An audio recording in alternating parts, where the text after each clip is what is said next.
आज हम बात करेंगे शबे बारात के बारे में, एक ऐसी रात जो रहमत, माफ़ी और उम्मीद से भरी है।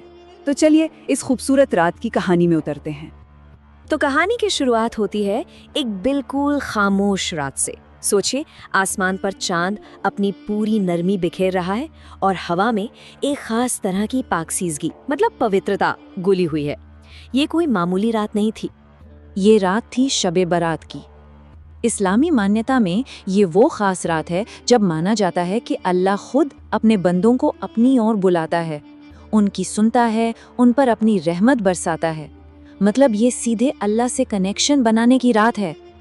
अब कहानी के उस हिस्से में चलते हैं जहां एक छोटे से घर में ये रात गुजर रही है और देखते हैं कि कैसे एक नन्ही सी रोशनी एक उम्मीद का प्रतीक बन जाती है। तो उस छोटे से घर में एक माँ ने बड़ी ही श्रद्धा के साथ एक दिया जलाया। कहने को तो ये एक बहुत ही साधारण सा काम था, पर इसके पीछे आस्था बहुत गहरी थी। ऐसा लगा जैसे घर का कोना कोना इबादत की खुशबू से महक उठा हो। और उस दिए की जो लौ थी वो कांप रही थी, ठीक वैसे जैसे किसी टूटे हुए दिल से निकली कोई दुआ हो, कमजोर सी लेकिन उम्मीद से लबालब। अब कहानी का फोकस उस माँ के बेटे पर आता है जो अपने मन में एक बोझ लिए खड़ा है। ये हिस्सा हमें तौबा यानी माफ़ी मांगने की अहमियत के बारे में बताता है।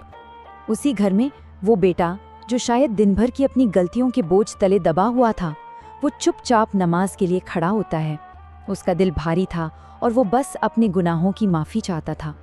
और जैसे ही उसने दुआ के लिए हाथ उठाए, उसकी आंखें नम हो गईं।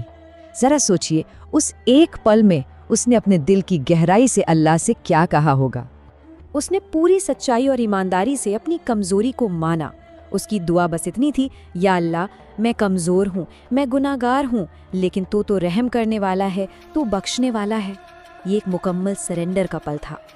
ये देखकर माँ ने उसके सिर पर हाथ रखा और बहुत ही प्यार से फुसफुसाई, बेटा, आज की रात दिल से तौबा कर लो। उन्होंने उसे यकीन दिलाया कि इस रात में मांगी गई सच्ची माफ़ी कभी खाली नहीं जाती, क्योंकि अल्लाह वो कभी किसी को मायूस नहीं लौटाता। अब इस एक घर की कहानी से थोड़ा आगे बढ़ते हैं और इस रात से जुड़ी जो बड़ी मान्यताएं हैं उनको समझते हैं। मतलब ये कि इसे रहमत की रात आखिर कहते क्यों हैं? देखिए, इस रात को लेकर 3 खास बातें मानी जाती हैं। पहली तो ये कि फरिश्ते अल्लाह का हुक्म लेकर ज़मीन पर आते हैं। दूसरी, जो लोग इस दुनिया से जा चुके हैं उनके लिए रहमत और माफ़ी लिखी जाती है। और तीसरी, सबसे अहम बात, जो जिंदा है उनकी आने वाली तकदीर का फैसला भी इसी रात होता है। और ये सिर्फ एक घर की कहानी नहीं है, बल्कि बाहर मस्जिदों में भी लोग जमा होकर दुआएं कर रहे थे। कोई अपने गुनाहों की माफ़ी मांग रहा था, तो कोई अपने परिवार वालों और दोस्तों के लिए रहमत की दुआ कर रहा था। हर कोई जुड़ा हुआ था। तो रात भर की इन दुआओं और इबादत के बाद आने वाली सुबह अपने साथ क्या लेकर आती है?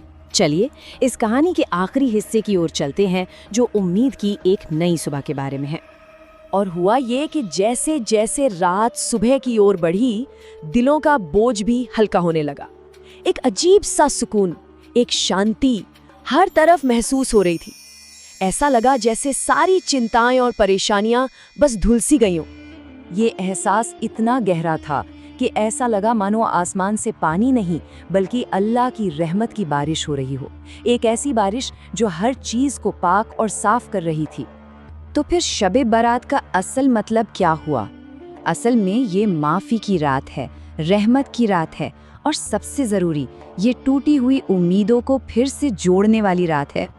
तो आखिर में एक सवाल हमारे जहन में आता है, इस रात में किया गया हर एक सजदा, हर दुआ, हर आंसू, ये सब मिलकर हमें क्या बताते हैं? इनका पैगाम क्या है?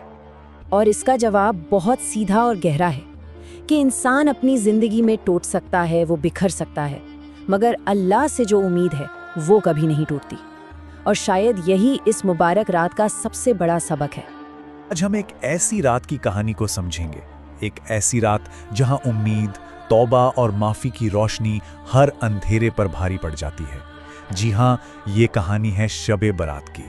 चलिए साथ मिलकर इसके एहसास में उतरते हैं। तो कहानी की शुरुआत होती है एक बहुत ही गहरी खामोश रात से। लेकिन सुनिए, ये कोई आम रात नहीं है। ये शबे बारात की पाक रात है, जिसका माहौल एकदम मुकद्दस और पुरसुकून है। इतनी खामोशी कि जहां सिर्फ दिलों की आवाजें सुनाई देती हैं। तो सबसे पहले आइए हम इसी माहौल को और इस रात की रूहानी अहमियत को महसूस करने की कोशिश करते हैं। आखिर ऐसा क्या है जो इस एक रात को इतना खास बना देता है? इस रात में ना ऐसा लगता है जैसे मानो वक्त ही ठहर गया हो। और ये सिर्फ एक कहने की बात नहीं है, ये एक रूहानी तजुर्बा है जहां दुनिया की सारी भाग दौड़ पीछे छूट जाती है और इंसान का अपने बनाने वाले से एक बहुत गहरा राब्ता बन जाता है। इस पाक रात में इबादत सिर्फ जुबान से नहीं बल्कि दिल की गहराइयों से होती है। ये वो वक्त है जब इंसान अपने अंदर झांकता है, अपनी गलतियों को मानता है और कहते हैं कि हर सच्ची पुकार सीधे आसमान तक पहुंचती है। अच्छा, अब कहानी के मेन किरदार की तरफ चलते हैं। एक बेटा जिसके दिल में ना पछतावे की एक आग सी जल रही है और वो एक अंदरूनी कश्मकश से गुजर रहा है। जरा उस मंजर को तसव्वुर कीजिए। एक बेटा सजदे में है, उसका दिल गुनाहों के एहसास से बोझिल है, बहुत भारी है। ये सिर्फ जिस्म का झुकना नहीं है, ये तो उसकी रूह का झुकना है। अपने रब के सामने पूरी तरह से टूटकर बिखर जाना है। उसकी आंखों से आंसू हैं कि रुक ही नहीं रहे हैं। क्यों? क्योंकि उसे अपना हर गुनाह, हर गलती, हर नाफरमानी सब कुछ याद आ रहा है। ये तो जैसे पूरी जिंदगी का हिसाब है जो उसकी आंखों के सामने घूम रहा है और आंसुओं में बह रहा है। लेकिन यहाँ एक बहुत ही दिलचस्प बात है। इतने सारे गुनाहों को याद करने के बाद भी आज उसके दिल में डर नहीं है, आज उम्मीद है। मतलब एक तरफ गुनाहों का पहाड़ जैसा बोझ है तो दूसरी तरफ इस रात में मिलने वाली माफी की एक मजबूत उम्मीद भी है। और फिर एक कांपती हुई आवाज में उसके दिल से ये दुआ निकलती है, एक ऐसी पुकार जिसमें बेबसी भी है और अपने रब पर पूरा पूरा भरोसा भी। ये उसकी तौबा का वो सबसे अहम लम्हा है जहां वो खुद को पूरी तरह अल्लाह के हवाले कर देता है। बेटे की इस पुकार के बाद कहानी उस वादे की तरफ मुड़ती है जो खुदा की तरफ से किया गया है।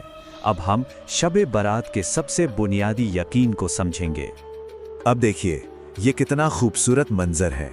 पिछली स्लाइड पर बंदे की एक पुकार थी और इस स्लाइड पर बनाने वाले का जवाब है।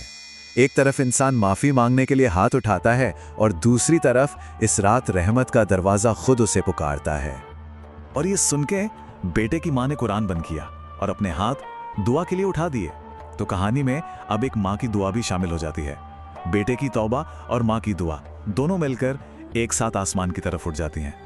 सच्ची तौबा के बाद जो एक सुकून मिलता है ना, कहानी का यह हिस्सा हमें ठीक उसी एहसास की तरफ ले जाता है।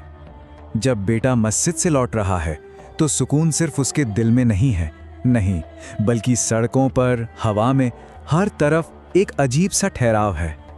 ऐसा लगता है जैसे हर पत्थर, हर दरख्त इस बात का गवाह हो कि आज कई टूटे हुए दिल जुड़ गए हैं। कब्रिस्तान में जो दिए जल रहे थे वो एक बहुत गहरा पैगाम दे रहे थे। उनकी हर एक लौ जैसे ये याद दिला रही थी कि अल्लाह की रहमत का दरवाज़ा सिर्फ इस दुनिया में ही नहीं बल्कि मौत के बाद भी बंद नहीं होता। और फिर घर पहुंचकर उस बेटे ने सुकून की नींद ली। दिल से बोझ उतर चुका था और जब सुबह की पहली अजान के साथ उसकी आंख खुली तो उसके चेहरे पर एक मुस्कुराहट थी। वो धीरे से बोला, या अल्लाह, लगता है तूने मेरी सुन ली। तो इस पूरी कहानी से हमें क्या सबक मिलता है? चलिए अब शबे बारात के सबसे अहम और गहरे पैगाम को समझने की कोशिश करते हैं। देखिए, सबसे बड़ा नुक्ता यह है कि शबे बारात सिर्फ गुजरे हुए गुनाहों की माफी की रात नहीं है, ये आने वाले कल को बदलने की रात है। ये इस यकीन की रात है कि अगर कोई दिल से झुक जाए तो उसकी तकदीर भी बदल सकती है। और यही इस रात का सबसे ताकतवर वादा है कि गुनाह कितने भी ज्यादा क्यों ना हो, रास्ते कितने भी भटके हुए क्यों ना हो, अगर सिर्फ एक रात के लिए कोई दिल से झुक जाए तो फिर तकदीर भी उसके सामने झुक जाती है।